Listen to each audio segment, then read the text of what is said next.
I'm not going to remove that window anymore. Okay, let's go. Week 3, refining the work plan. This is our regular map that we go through. This just shows the progress we're making in the course. I like this map because it's showing how close we're getting to course, the week 10. So we're making progress, so that's awesome. We're going to talk about, last week we kind of introduced the concept of the work plan, and this week we're going to talk through some of the details that go into the work plan. So we're going to go through the agenda tonight. We're going to start with learning objectives. We're going to go through, again, some work plan details, which will include tasks and activities. We'll talk a little bit about resources as well. And estimation. We'll actually do a group activity around estimating. Okay.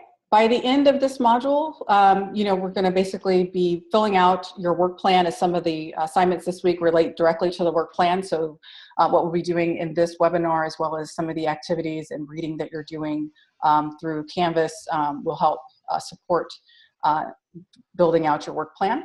We'll also talk about sequencing of key activities and some different techniques. We'll go through a number of different techniques that are used for estimating work, and we'll do an activity around that as well.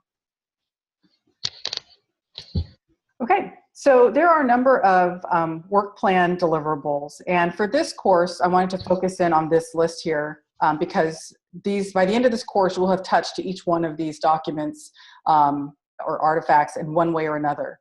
The first 3 are really around the kind of planning component of your business plan. So it's some of the work that's being done by the analyst to kind of, before you start the actual analysis work. Let's go, I have a chat here.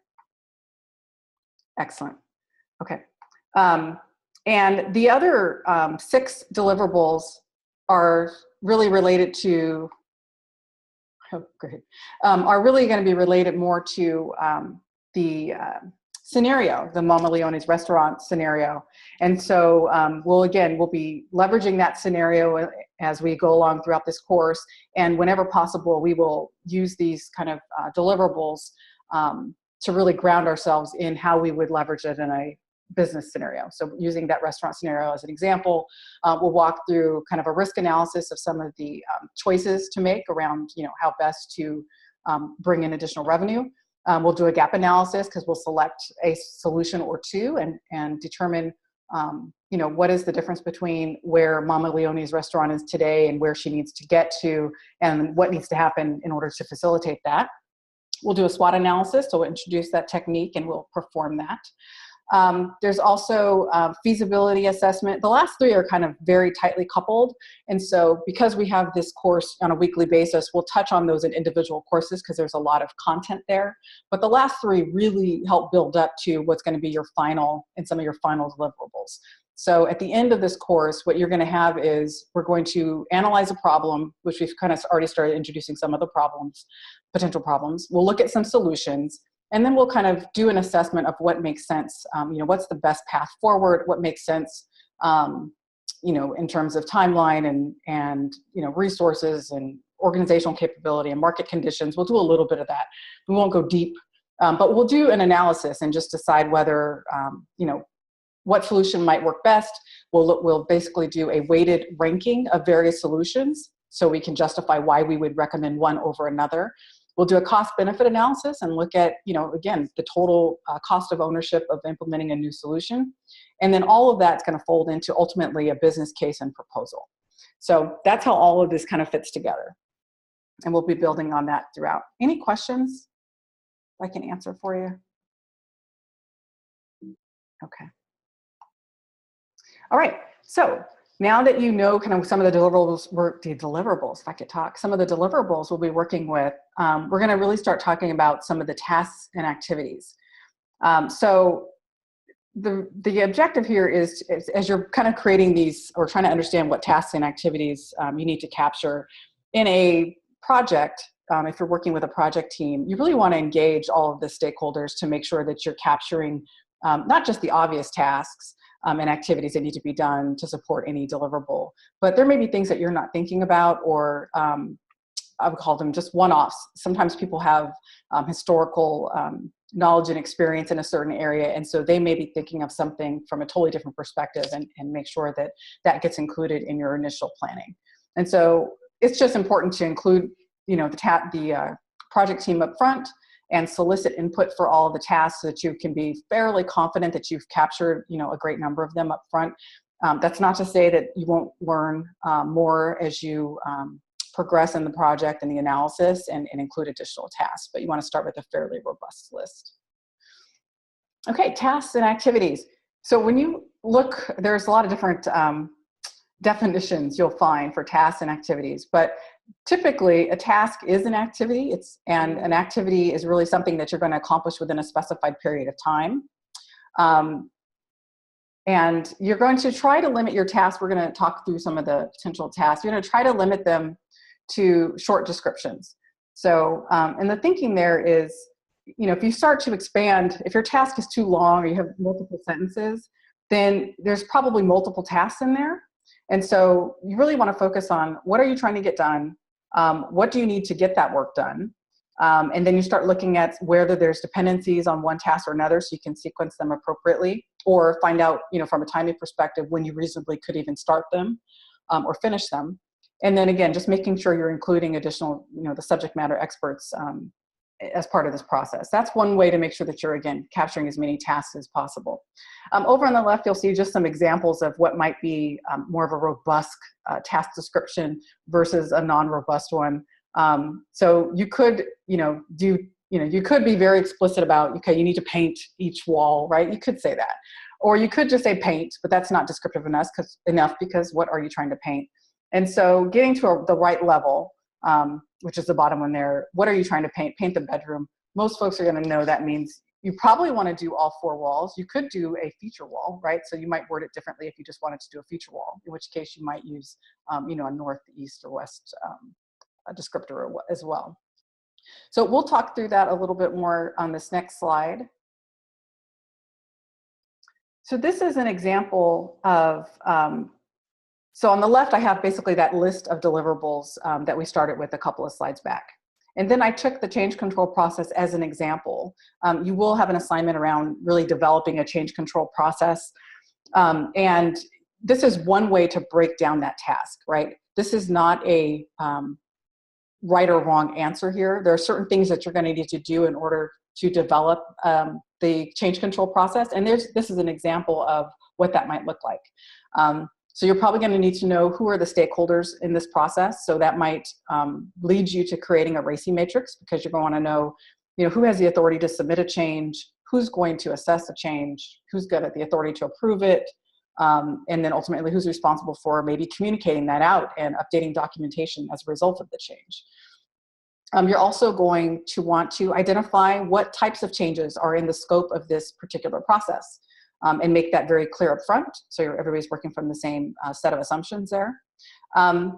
You'll likely create a swim lane. One of the activities you'll do related to change control process is to kind of create a swim lane diagram, which is another way to show who is responsible for doing what and what that workflow looks like. You'll then develop a documentation. So in addition to the swim lane diagram, if you had to explain or you needed to hand someone a document so they could understand, the scope of your process, how it works, who's involved, you would want to document that separately from creating a swim lane diagram. And then you might need a template. You likely need a template, whether you use SharePoint, create a SharePoint list, or you actually create a Word document or Google Doc. You're going to need some type of template to facilitate intake of new changes and tracking of changes as they go through the various approval cycles or review cycles. And then at the end of that, once you think you have your change process kind of fairly well defined and documented, you're going to want to vet that with the other stakeholders to make sure everyone's in agreement. And assuming they approve that change process, everyone's in agreement, then you'll want to publish that and begin using it immediately. So communicating that. This is one of those areas where I, in my work life, I had to create a change control process, having never done one before. And what I learned about that was, I had an idea in my head how it should work, and it was completely oversimplified, I'll be honest, my initial thoughts about it. And it became this rather robust process, but there were several iterations. I started out with something very, simple. Someone will send the change request to me, and then, through email, and then I will review it with this group of people. We'll get together on, weekly, and we'll review it. And then you will send it out for costing because there was someone else that needed to price the change. And then when it came back, I'd have another meeting that was scheduled, again, weekly, where we would review new changes and changes that had come back with cost estimates. And then there was another meeting with the leadership group where those changes that were came back with cost estimates and had all the impact analysis complete.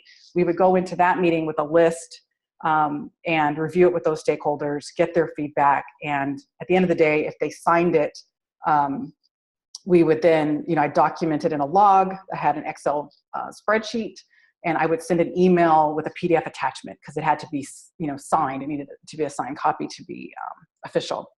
There were a lot of steps in there after I mapped all of that out that needed to be addressed.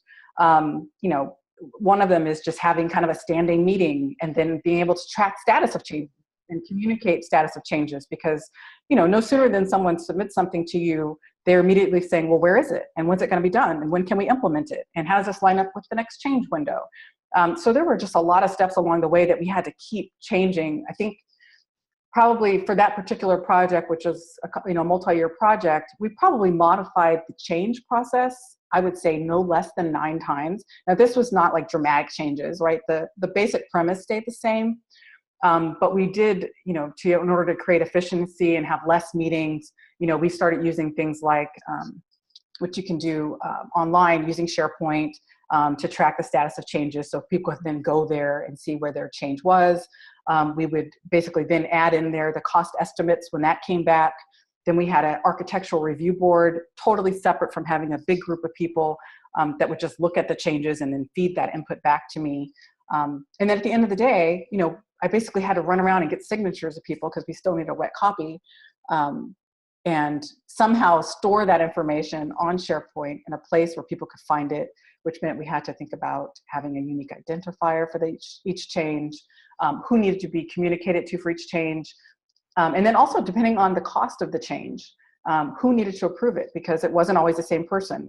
We created tiers. So someone, if the change was 50,000 or less, this level of resource could approve it. So there were just a lot of considerations. I'll dig up some of that stuff that I created and redacted, of course, but I'll dig it up just so you can see some of the ways that it can be done, because there's not a right way to do it. I think it depends on the project you're on. It depends on the resources that are on the project and what they've done before and what they're comfortable with, and really how robust your process needs to be. In this case, we were dealing with really large sums of money and contractual amendments, and it became, again, a lot more robust than when I started. But it was a really good process, which is why I wanted to do it in this class.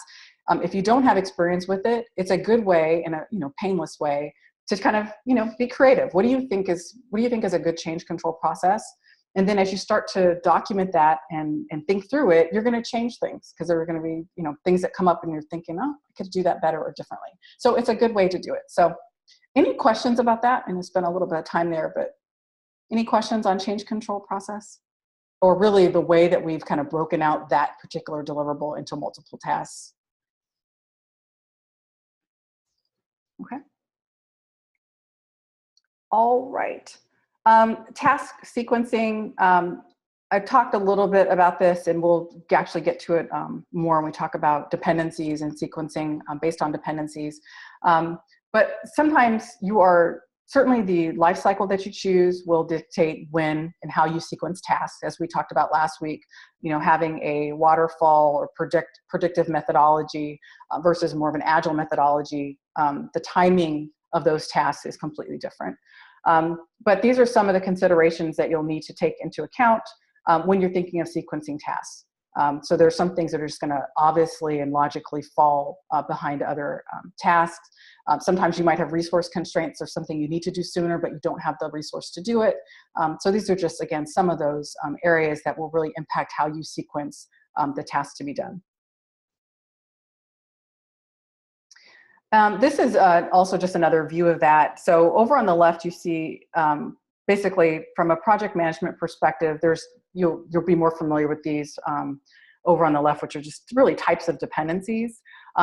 Finish to start is a common one, which is just saying that you have to complete the first task before the second task can start. And I use the whole paint the room analogy on each of these just to try to help explain it better. But you obviously need to select your paint color before you could paint the room, right? That's a example of something that you must do necessarily to complete a second task. Finish to finish really just means that the second task can't finish before the first task finished. So this, again, will also be largely dictated on how you document and define your tasks, but you can't say that all the rooms are painted. That can't be, that task cannot finish before the bedroom painting is completed, which means obviously you got to paint the bedroom before you can, proclaim victory that all the rooms are painted. Start to finish, start to start, which means the second task doesn't start until the first one does. So for example, the task submit down payments for the work has to start before you can send the down payment to the painter. So sending the down payment to the painter is really a subtask of submitting the down payments for the work to start. So you're going to start those, at the same time. Essentially, you can start those at the same time. And then start to finish just means that the first task must start before the second task can finish. So if you were going to sign contract with painter, you have to basically start that task before all contract resources assigned can finish. So very similar to the one above it, but it's just, again, a sequencing distinction. There's also categories of dependencies. So logical planning is kind of what we talked about. You can't, paint the room until you have the color, right? So that's a logical dependency. Something must happen before the other one. I think the example I put here is you have to build the wall before you can paint it, but it's the same thing with picking the color before you paint it. Resource-based planning is really where if you added more resources to a given task, you could complete it faster. And so you might have a resource-based planning dependency because if you throw resources at it, perhaps you could get this done more quickly. And so that might make you shift, the timing of certain tasks.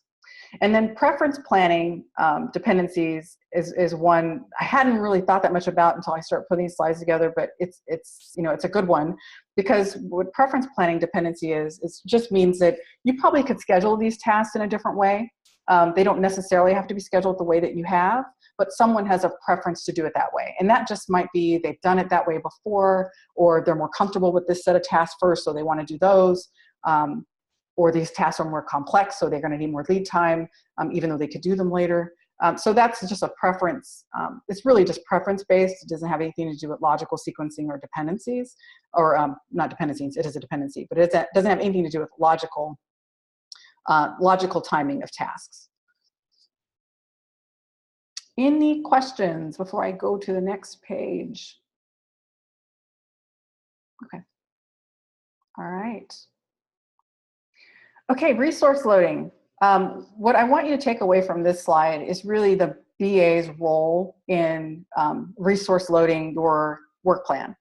So at the end of the day, your work plan is going to have specific tasks. It's really going to have specific deliverables at the top part of the hierarchy. And then you're going to have tasks under that, and you might have some subtasks as well. And for each of those tasks, you're going to probably identify, the duration, which we're going to talk about estimation in a moment here. You're going to talk about how long it takes to complete the task. And you're also, sometimes I've seen this where you actually add the cost in there in the work plan as well. And then you're going to identify a resource. Now, if you were working on a project, the resource would probably be a named person, right? You know who's responsible for security, or you know who's responsible for training. And so you would just name that person or that group. But in this case, for purposes of this course, we don't obviously have that level of detail around resources. So it's just going to be the type of resource. That's what we're going to identify in our work plan. So that might be the business analyst. It might be the financial consultant if it's more of a cost-based or budget-based task.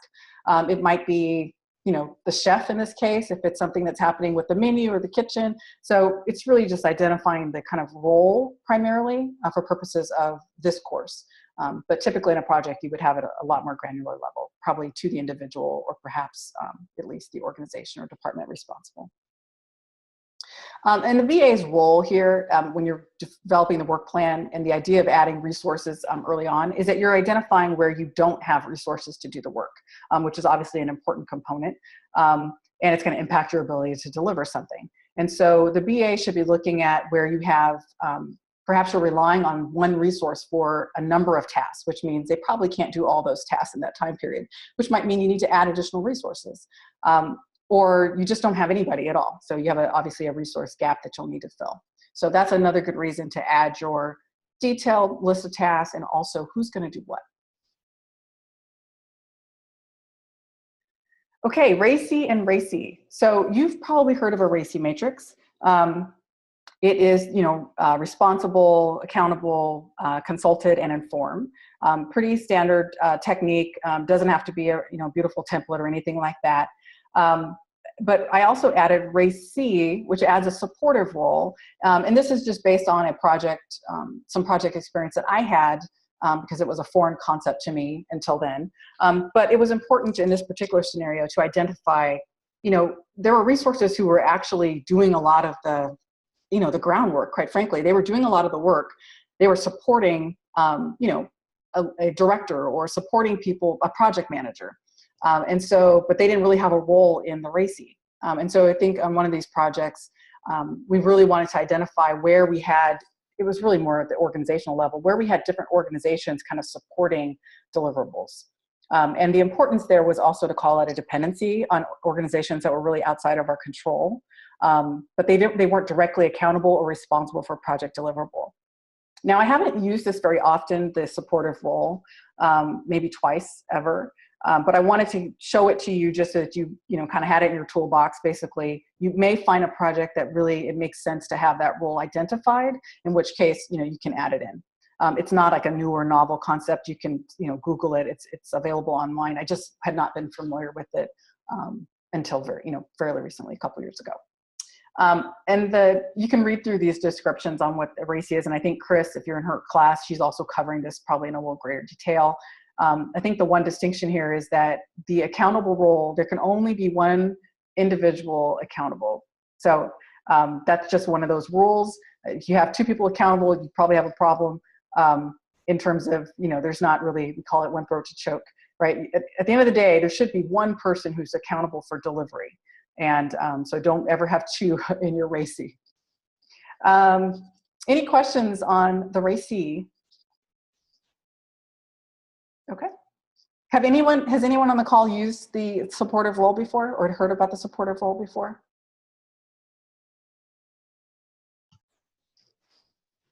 No, I haven't.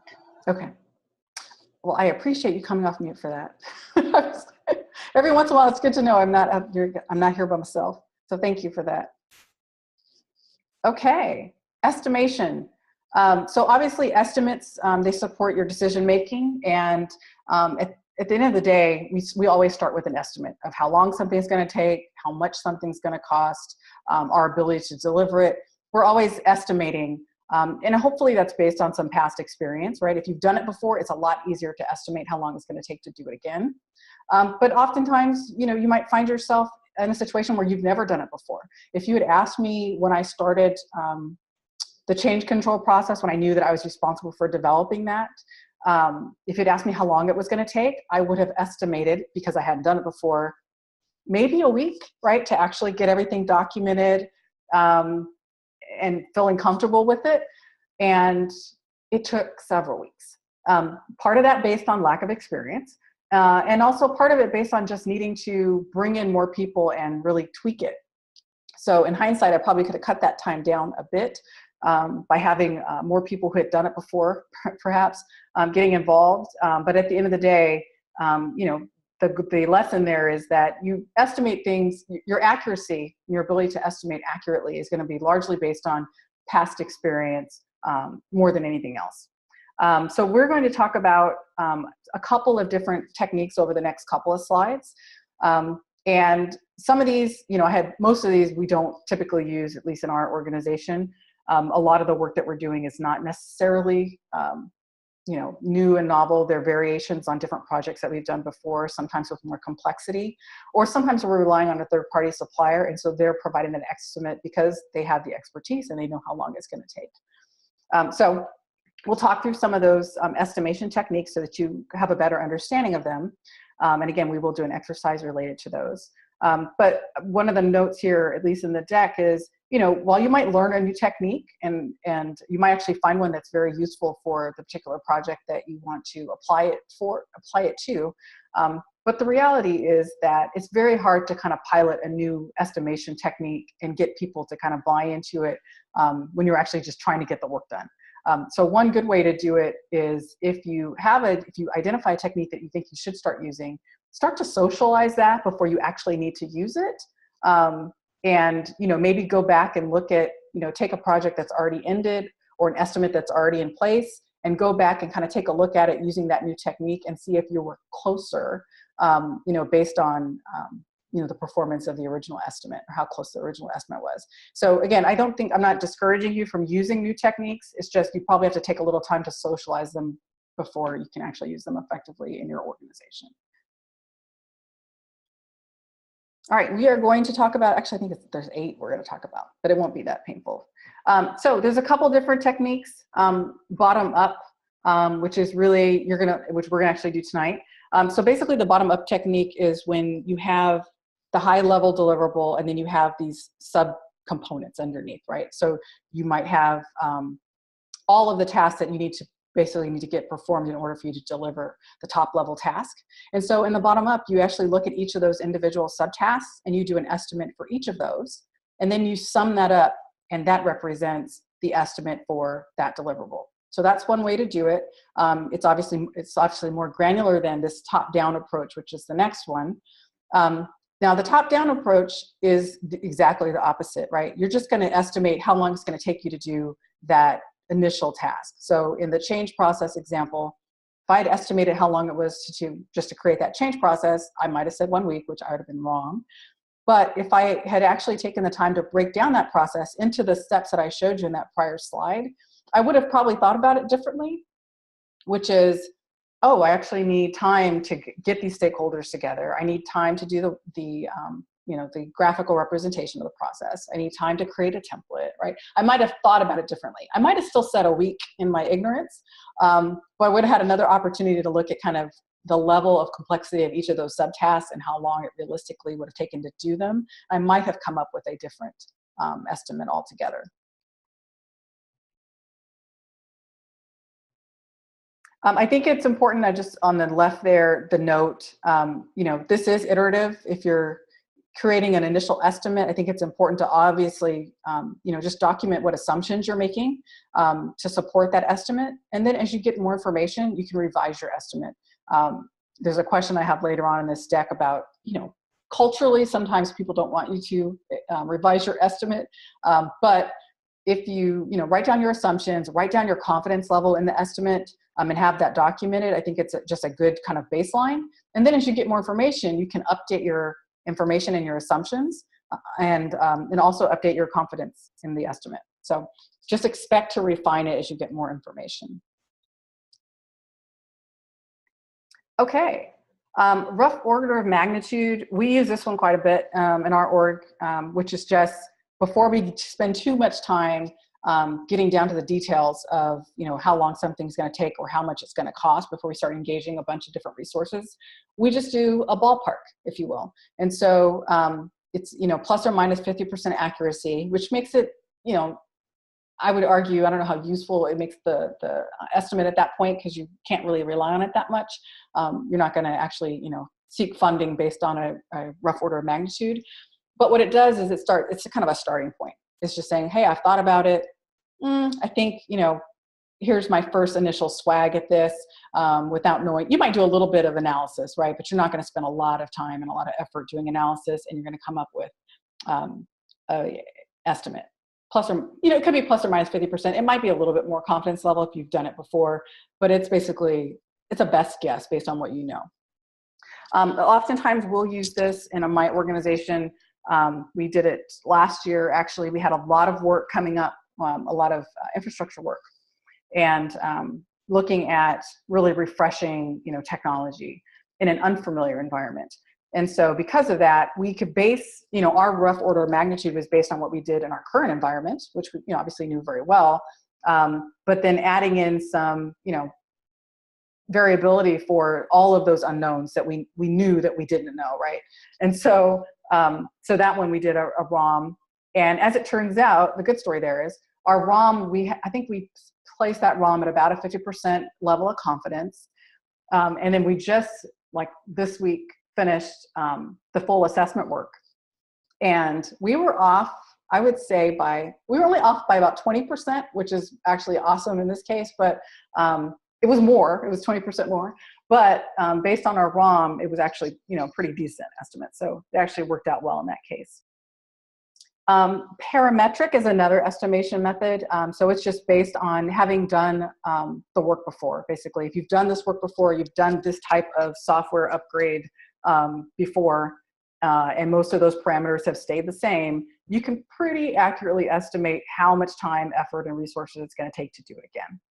So parametric is a fairly accurate way to estimate, and again, it's just based on what you've done before. The PERT method over on the right, it's very similar to what's called a 3-point method, which we'll talk about on the next slide, and we'll do our activity around. But the PERT method, basically, you're taking 3 points, which is a pessimistic estimate, you're taking a optimistic estimate, best case, and then a most likely estimate, so kind of your middle ground. And then what you're doing is you're weighting that most likely estimate, 4 times, you're giving it 4 times the weight of the other 2. And you'll see here at the bottom, there's a little bit of a formula in order to determine, what is your estimate. So this is just one way to do it. The difference here is that because you're weighting the most likely scenario, it's giving some credence to the fact that you think that that one is more likely to occur than the, either of the other extremes. And so it's just more of a calculated way to do estimation.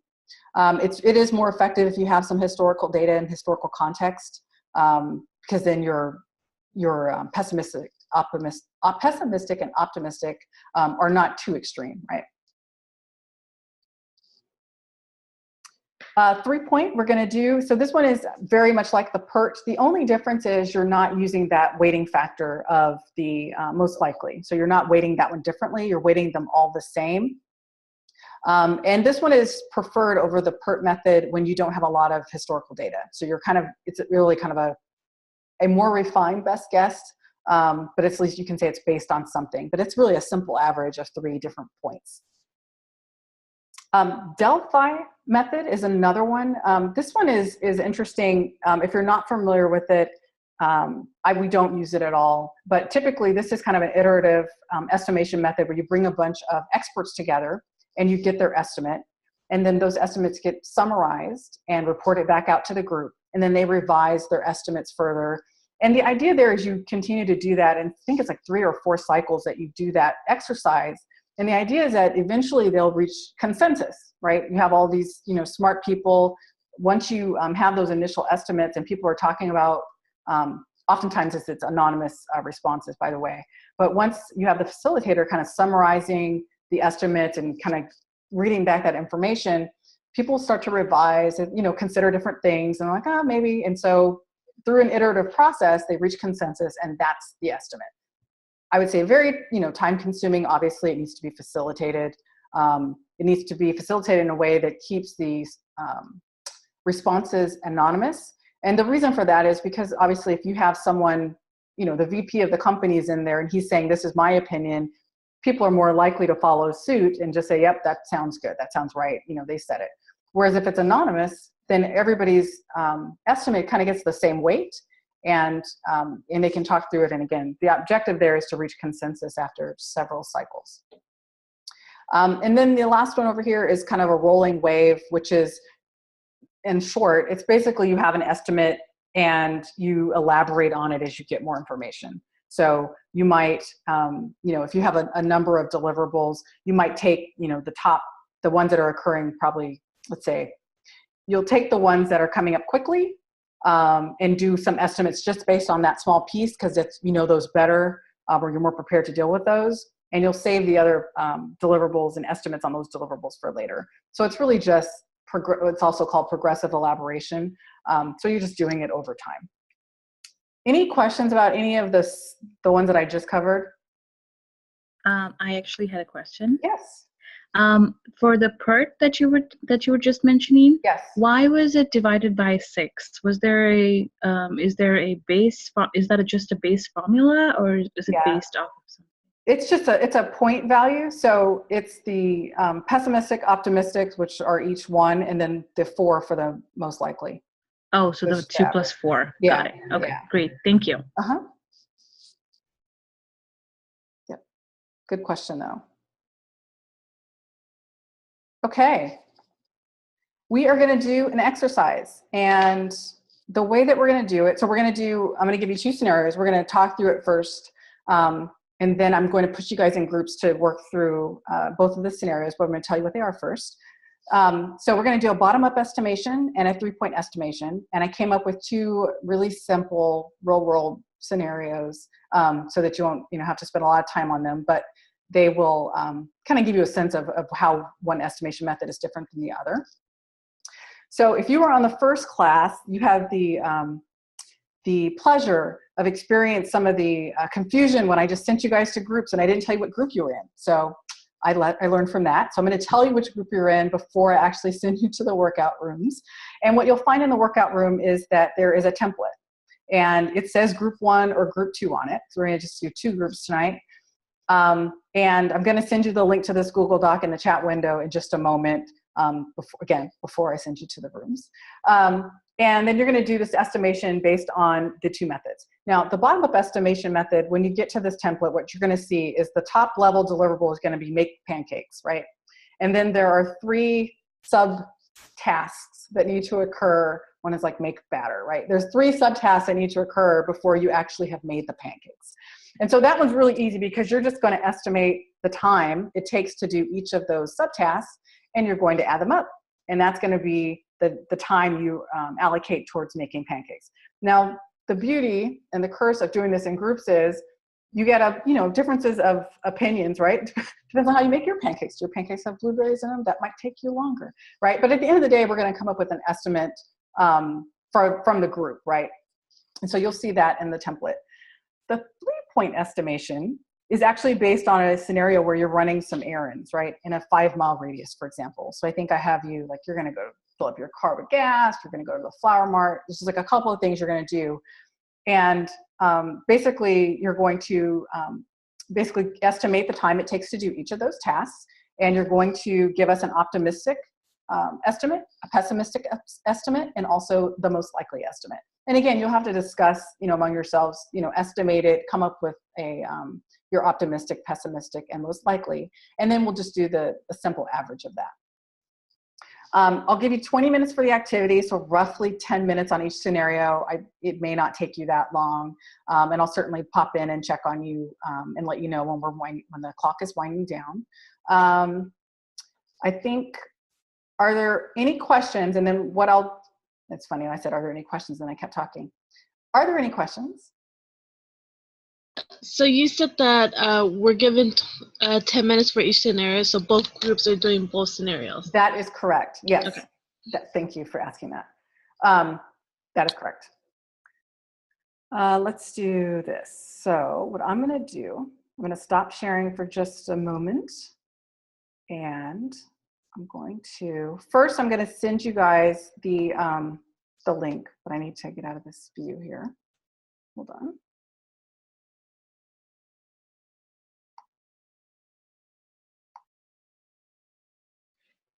And I'm going to also do breakout rooms. And again, before you go to the breakout rooms, I am going to tell you who's in each room. Okay, so on breakout room 1, and I'll actually put this in the chat window for everybody too. So breakout room 1, which is group 1, is Ash and Len. And don't autocorrect for me. And then breakout room 2, God, if I can spell. is Mark and Gemma. Okay, and this is the Google Doc. Okay, are there any questions before I open the rooms? Looks like Mike, it's weird. I don't see that Mike got into a room.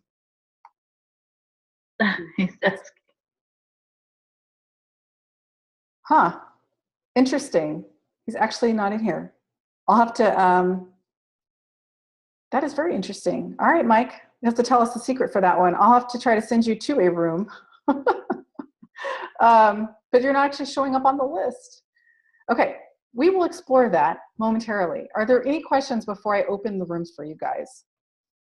No questions. Okay, all right, here we go. I'm gonna open the rooms.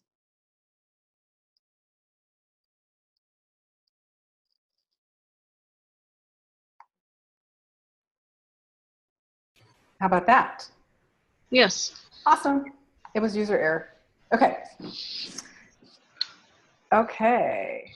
All right, well, let's start with group one. If you could talk us through each of the scenarios and your assumptions, I will scroll for us as necessary. Okay, I guess I could do the first scenario. So with our scenario, we're making pancakes, right? It's me and Ash figuring out the time it would take to make pancakes. So we had a few assumptions. One was that we're just making plain pancakes, buttermilk pancakes, because we don't have any chocolate chips, unfortunately. Two, we're making 4 pancakes. So 2 for me and 2 for Ash. And all 4 pancakes can be cooked on the griddle at the same time. And then we added some extra steps because we thought that that might be relevant. So it would take us about 10 minutes to make the batter. That's with the assumption that we have all the ingredients. Okay. About 1.5 minutes to heat up the griddle. And then about 4.5 minutes to cook the pancake. And we're cooking 4, but they're all cooking at the same time, or about the same time. With a 10-minute delay on each one, because it's gonna take us, 10 seconds delay on each one, because it's gonna take us 10 seconds to lay out each pancake. So, and then one of us requested to have extra crispy pancakes, so we're leaving 2 pancakes on the griddle for 20 seconds, but they're both going at the same time. So our total assumption time was 60 minutes and 50 seconds. Okay. That seems pretty reasonable from start to finish for making pancakes. That's not bad. Any thoughts from anybody?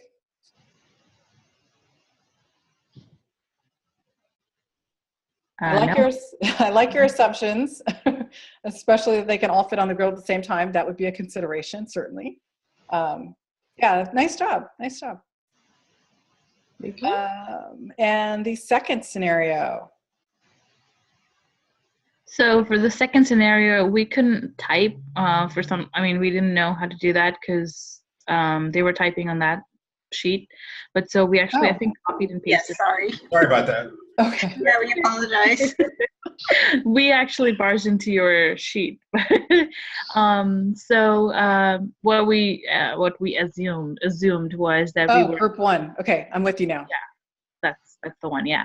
So we were assuming that the car wash place had a fill-up station, and it also sells fresh. Oh, how nice.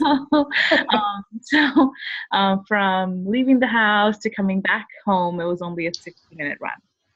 Okay. Because we were able to get everything done at the same place. But the pessimistic part was there was a traffic accident that slowed us down on the way to the car wash place, and then there was a line for 20 minutes.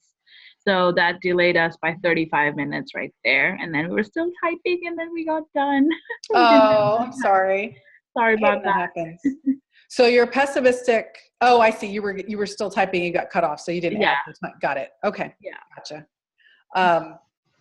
Creative on they're all in the same place. That was creative. That was a good one. Excellent. Okay. Nice job. Group two.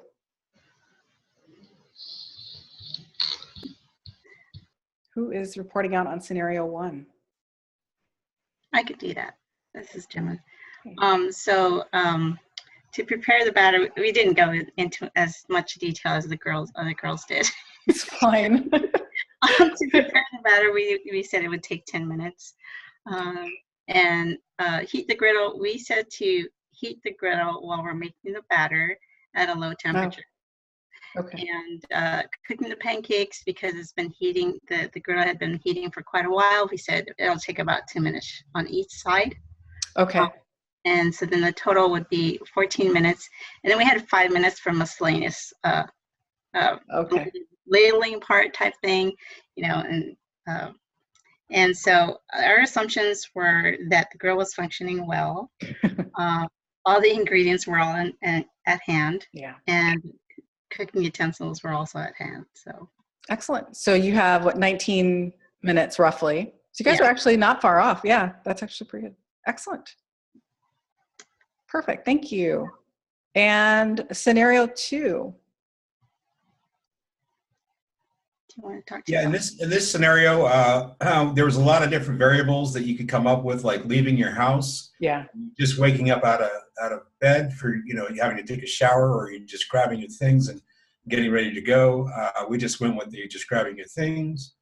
Washing your car, we assumed that you either, if you're doing it yourself or you're taking it to a place, it's going to take about half an hour, and then filling up your gas tank. And I mean, there could be a lot of different minutes added or subtracted depending on lines, like they said, car accidents and everything else. So Yeah. with a pessimistic of 100 minutes, optimistic of 40 minutes, just running around getting it all done, but a most likely of 70. And using the formula, it obviously comes out to the most likely of 70 minutes. Yep. Yeah, exactly. Okay. And you're absolutely right, which is why I thought it's really important to add those assumptions in there, because without those, then you don't really understand the context that you're using, right? Because it could be vastly different. So yeah, good point. There's a lot of variables in there on purpose, because it really does drive those assumptions, but also can drive your estimates wildly, right? So I know that Mike also was able to kind of do a similar exercise on his own. We will have to resolve that whole breakout group challenge, and I'll follow up with the IT group on that. Do you want to share your results, Mike, for those that you were able to complete? I know you didn't have the same time. Yeah, so for the first part, The pancakes. the pancakes, I assumed about $3. I was started doing cost on this one too, so I assumed $3 for a box of pancake mix and $4 for other ingredients. I assumed that power was going to make a difference in the power running all the things, so I assumed like 10 cents a kilowatt hour, and found out it was going to come to like under a penny, so I scratched that. I also assumed the griddle could be heated while preparing the batter. I was assuming an average batch of about 8 pancakes and figured I could cook 4 at a time. I came in up to about $7 in raw materials and about 20 minutes on time spent. Excellent. Perfect. Did you, great assumptions, and yeah, it's interesting. The cost estimation is interesting too.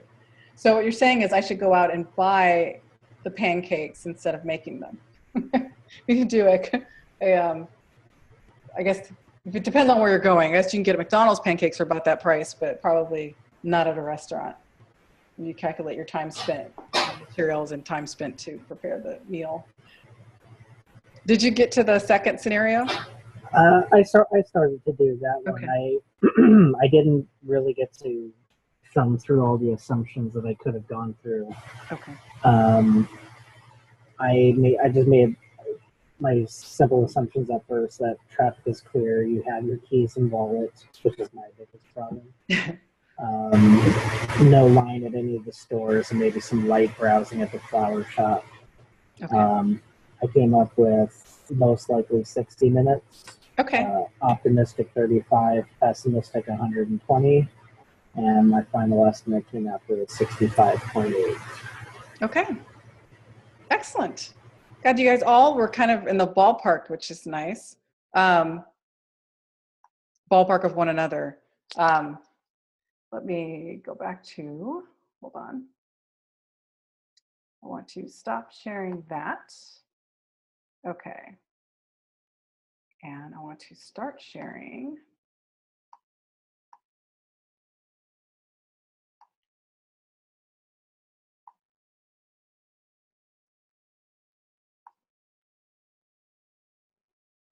Let's go there. Okay. So I think that worked out a little bit better than the first week of class. It's in terms of the template, at least. And I hope you guys actually enjoyed that exercise a bit. I tried to pick things that everyone would have some familiarity with, so it'd be fairly easy to kind of get together and talk through some of the tasks and also some of the estimates and assumptions that you were making. But also an example of how that bottom-up estimate is different from a 3-point estimate and how you might use them differently. Any comments on the exercise or activity, or any observations you guys want to share before we move on? Go ahead. It was actually just very interesting, but the thing that I really liked was just like how everybody was talking about how many different scenarios there can be with just one event. Like, going to the grocery store might take me 20 different, like it might take me 20 minutes, might take me, I don't know, an hour and a half. Right. And then just how that turns into a lot more time, and analyzing how much more time it might take me to get to my final destination and get everything done. So you don't think about it on an everyday basis, but when you really look into it, it does really make a lot of difference. Yeah. Thank you. That was interesting. Good. Thank you. Thank you. I'm glad you enjoyed it. I wanted to chime in. I say Yeah. I appreciated some of the detail other people went to that I don't think I would have thought of, and I think that's kind of key when you bring in a lot of people into something. You get perspectives you wouldn't have thought of, and may be key. And then you get people who think some things are key, like the power used during the time, right. and you find out it's not so much. So I thought the variety and the opinions were really good. Yeah, I agree. I think initially I was, I didn't have any expectations about how it would turn out. But I appreciate you guys really dug in. You actually really thought through a lot of the assumptions. And so I think it was great in that sense. And you're right. I would have thought about, okay, well, it's important that you can, determine how many pancakes you can cook at one time, right? It's simple. Doing some tasks in parallel to shorten the time, like heating the grill, making the batter at the same time, which is what I do, but I don't think about it. And then again, on the scenario of the running the errands, so many variables, right? If I think about how long it takes me to get to work when I drive to work, I could come up with a pretty good guess, but there are a lot of things that could change that on any given day. So hearing you guys even think about some of the things like, okay, well, what if all these, if the flour mart and the gas station are all in the same place, obviously that's going to improve your timeline quite a bit. And honestly, I never thought about the kilowatt usage on my griddle. But I think it's actually interesting. I think it's interesting that you actually thought about that and actually came up with the cost. So I appreciate the energy you guys put into that activity. It made it a lot more fun. Okay, we kind of talked through the scenarios, but just what are some of the techniques, if you've used any of these before, have you used? You guys have any experience with any of these? And in particular, that Delphi method. If you've used that before, I'd be curious to know your experience because I just have never done it. Any comments on those? So if I'm not wrong, the Delphi method is basically like collecting surveys or something like that and coming to a conclusion. Exactly. Is that okay? So we do. I work for Solar City Tesla. Okay. And we're working with something called the Medallia, which is something like a survey sent out to customers. Basically, it's a customer-facing tool. And then they collect all of the information and then they bring it back, and that helps us maintain or basically change what we're doing on a day-to-day basis with our customers. I'm not sure if that really tells you a little bit about Delphi, but I don't. Yeah. So the Delphi, I think the only variation there is with the Delphi, the stakeholders are all experts in their field. So where you're using the survey to kind of really solicit customer feedback, which Correct. yeah, so I understand what you're doing. I think the distinction they make on Delphi is that are supposed to all be kind of these experts in their field. Right. Yeah, but yeah. Okay. Perfect. Thank you. No problem. The last question here is around kind of organizational culture. And the reason I bring that up is what we're very sensitive to where I work is it's like as soon as you put an estimate out there, regardless, almost irregardless of what confidence level you put on it, particularly if you have it, if it's related to dollars, people will run with it. And so you'll find that, at least in my organization, people are very apprehensive about putting estimates out there that are not really well vetted, that they're not sure about. Not even that they're not sure about. They actually can assign a confidence level to it, but they're apprehensive about really sharing those estimates because people will hold you to it. And that's what they remember, especially if you have dollars associated with it. They will just be like, okay, well, that's how much it's going to be. And they're often running. And so the reason I put that last question there is because I think sometimes organizationally you can, your culture might not really support you revising your estimates, right? And it's expected that you will revise them as you know more, unless you're in a position where you've done this before, so your estimate has a fairly high level of confidence. But in some of those others, even like the ROM example I gave you, when we originally came up with the ROM for that project, we were very clear about, we told them up front, we prefer not to do this. Let's just do the work and give you a real number. And they were like, no, we need it for planning, which is, that's standard, right? And so we did all this work and we came up with the ROM. It wasn't a lot of work, but because we didn't spend a whole lot of time on it, but we actually had to put some thought behind it because we had to justify why we were coming up with the number we were coming up with. Just like clockwork, right? We put a number out there and it showed up in a deck, elsewhere, and we were held to the number. And I was like, wait, that's not what we were doing. And so we spent some time trying to walk that back. But at the end of the day, once we did the real analysis, the number, like I said, was higher. And before we actually start spending any money, that's really the dollar amount that we need to be targeting. So it was just kind of interesting. You guys have any experience with that from an organization perspective?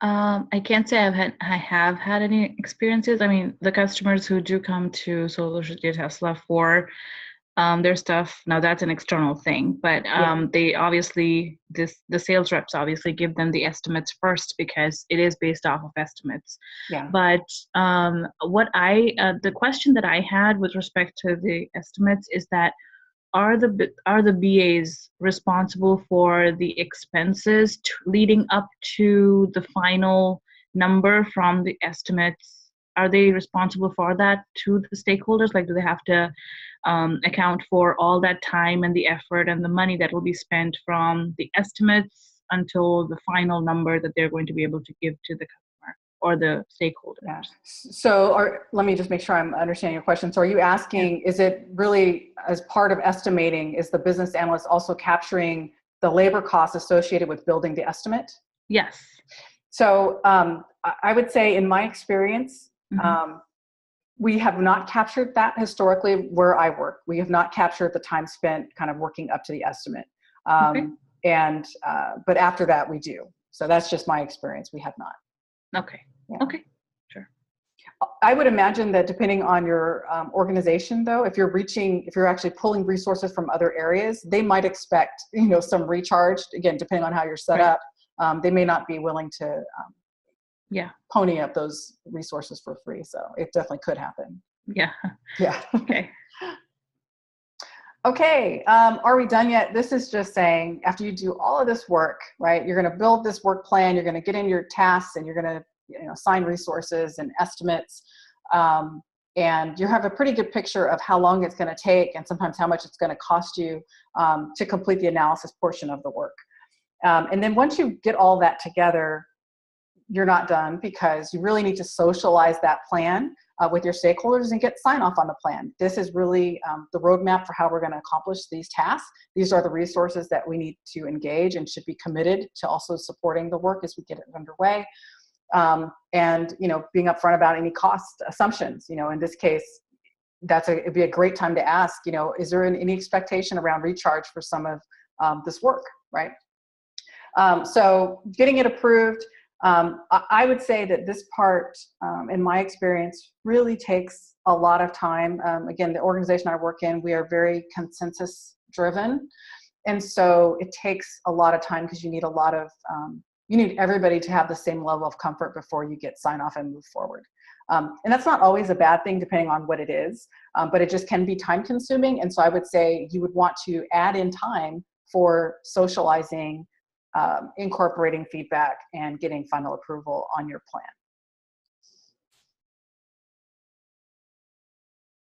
Okay, so this week, gosh, the time goes by fast on these classes.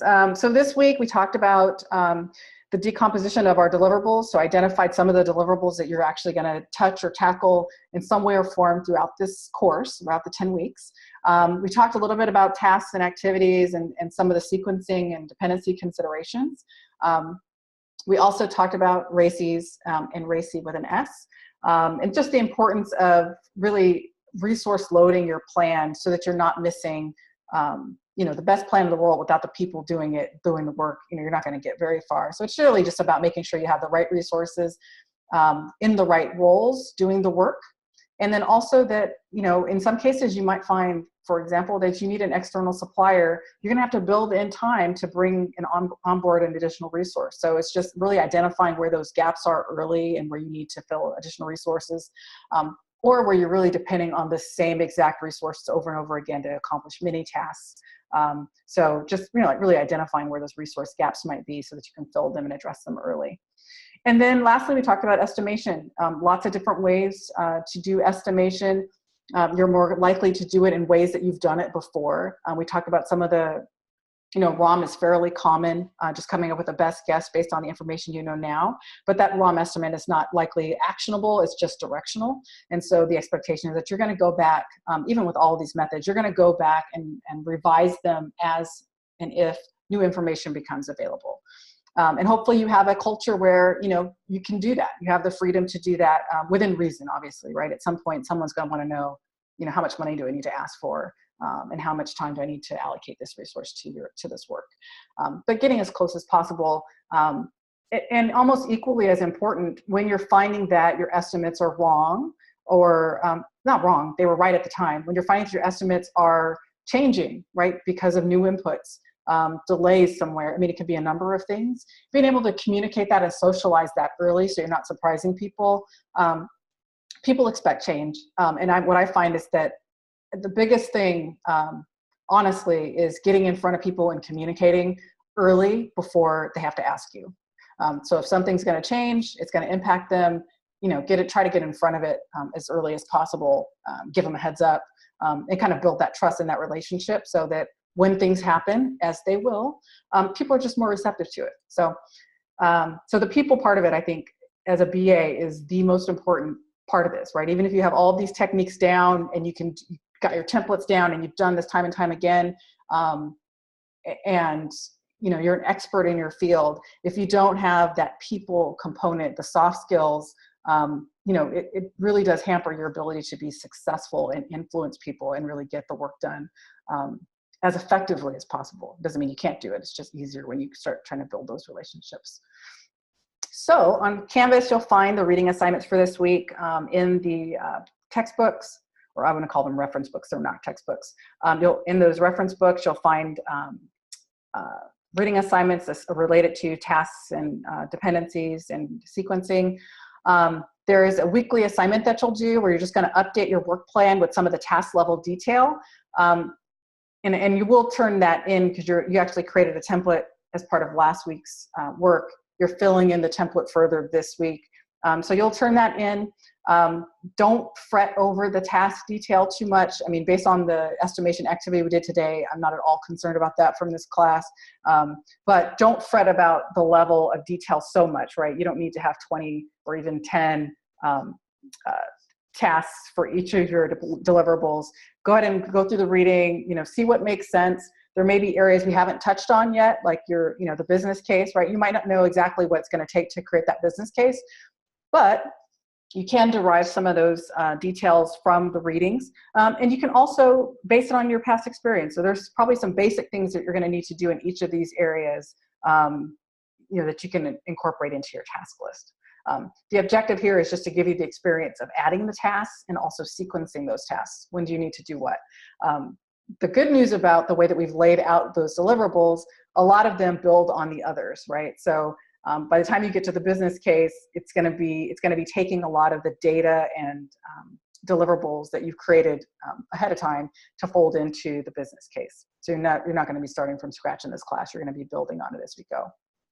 And then discussion postings. I think the discussion posting this week is about your experience in updating that work plan and the task details. So once you've done your assignment, your weekly assignment, if you have any comments about, maybe you had to change your template, or maybe you decided to add a cost column, or maybe you sequenced something and you ended up having to change it because you got some new information or you did some additional reading. It's just about sharing your experience and updating that work plan template that you are completing.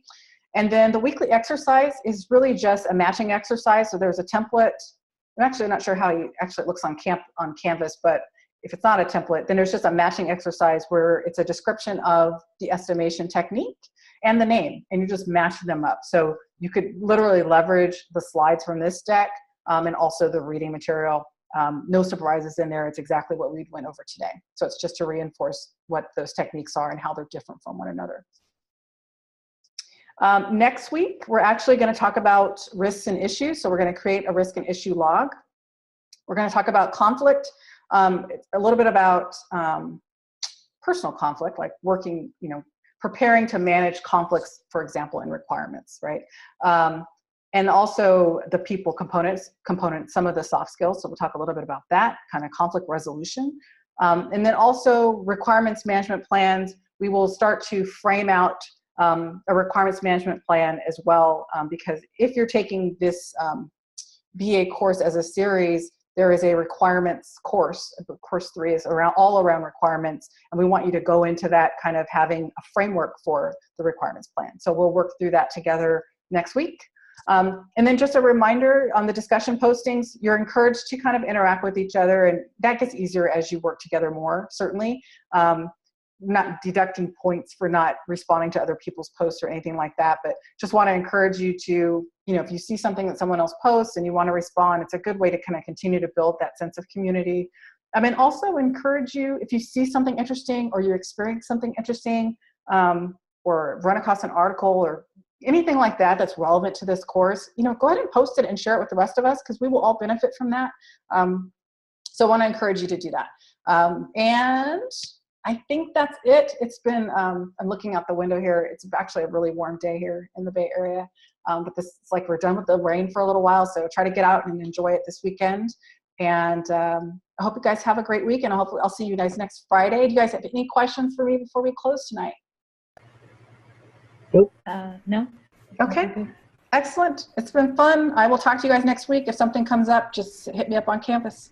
Okay, see you next week. All right, guys. Bye. Have a good week. See you. Thank you. You too. Bye-bye. Bye-bye.